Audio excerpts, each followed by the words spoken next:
गांधी की हरिजन बनी दादी आजादी के बाद भी तोड़ती रही पत्थर पिता। अल्पायु में ही दादी के हाथों में पड़ते आटन देख पिता। अल्पायु में ही दादी के हाथों में पड़ते आटन देख निकल आए घर से दिल्ली। खारी बावड़ी में 25 पैसे का धनिया बेचता वह बालक अक्सर लाल किले से गुजरती आज़ादी नहीं कर पाया कभी महसूस। 25 पैसे का धनिया बेचता वह बालक अक्सर लाल किले से गुजरती आज़ादी नहीं कर पाया कभी महसूस। जिंदगी के थपेड़े खाते पिता को न शिक्षा मिली न बाल श्रम से आज़ादी। जिंदगी के थपेड़े खाते पिता को न शिक्षा मिली न बाल श्रम से आज़ादी। पर जीने की अदम्य जिजीविषा और बदलते परिवेश सब्जी खरीदते मेहता और राय साहब सिखा रहे थे महत्व शिक्षा का। दिन रात कठोर परिश्रम के बाद भी महाजनों के ऋण के बोझ तले दबी पिता की गर्दन आज भी सीधी नहीं होती। दिन रात महाजनों के ऋण के बोझ तले दबी पिता की गर्दन आज भी सीधी नहीं होती।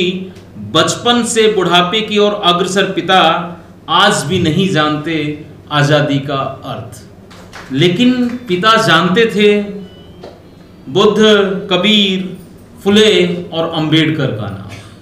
लेकिन पिता जानते थे बुद्ध, कबीर, फुले और अंबेडकर का नाम। अब मैं पढ़ लिख रहा हूँ।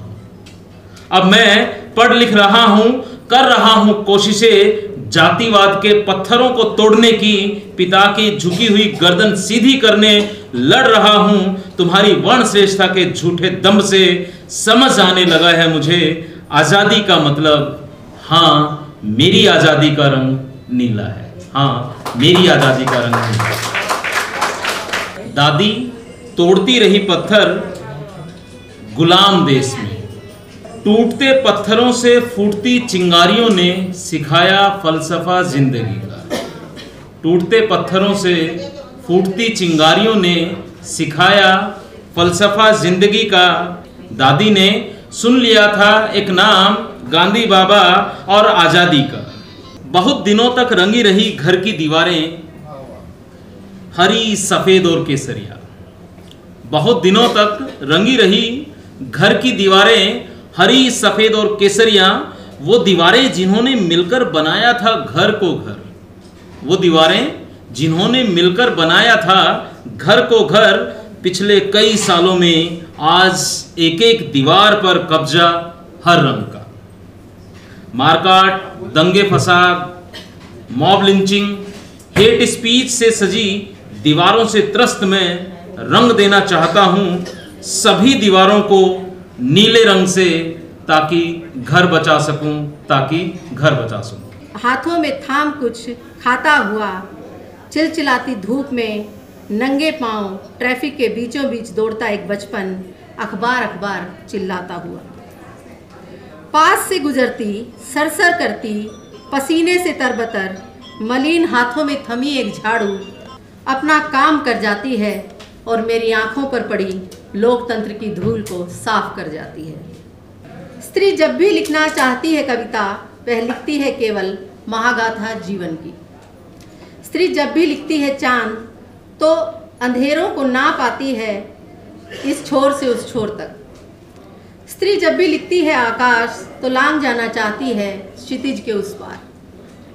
स्त्री जब भी लिखती है पंख, तो खुल जाती हैं असंख्य खिड़कियां तोड़कर समय की साखलें। स्त्री जब भी लिखती है प्रेम, स्त्री जब भी लिखती है प्रेम, समर्पण का भाव लिए खंड खंड बिखर जाना चाहती है। संपूर्ण धरा की उर्वरा छाती पर अंकुरित हो जाना चाहती है अमर वृक्ष की तरह। स्त्री जब रचती है कविता, वह कविता अकेले कविता नहीं होती।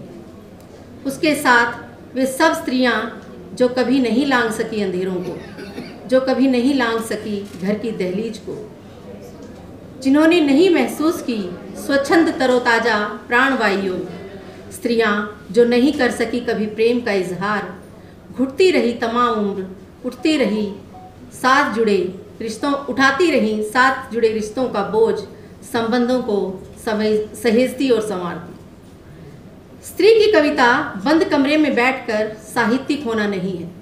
स्त्री की कविता दैहिक उन्माद में उठा कोई भाव भी नहीं है। वह स्त्री पुरुष संबंधों का भोंडा आकलन भी नहीं है। स्त्री की कविता आकस्मिक सुख से सजल नेत्रों की अभिव्यक्ति है। स्त्री की कविता पहाड़ हुए दुख का विहल विलाप है। स्त्री की कविता सदियों से श्रम में जुटी नदियों, जंगलों, पहाड़ों, पगडंडियों पर छिलती एड़ियों से निकला पीड़ा गान है। स्त्री की कविता बूढ़ी जर्जर काया में झुर्रियों के बीच टिमटिमाती पनीली आँखें हैं। स्त्री की कविता मौसमों को पछाड़कर किसानी में छिले हाथों की गवाही है। स्त्री की कविता अभिजात्य कविता नहीं है। स्त्री की कविता वह कविता है, वह अकेली कविता हो भी नहीं सकती। स्त्री की कविता समाज के सबसे निचले पायदान पर खड़ी, अपने आत्मसम्मान के लिए लड़ती, जूझती स्त्री का जातीय संघर्ष है और समाज से स्त्री का संवाद भी।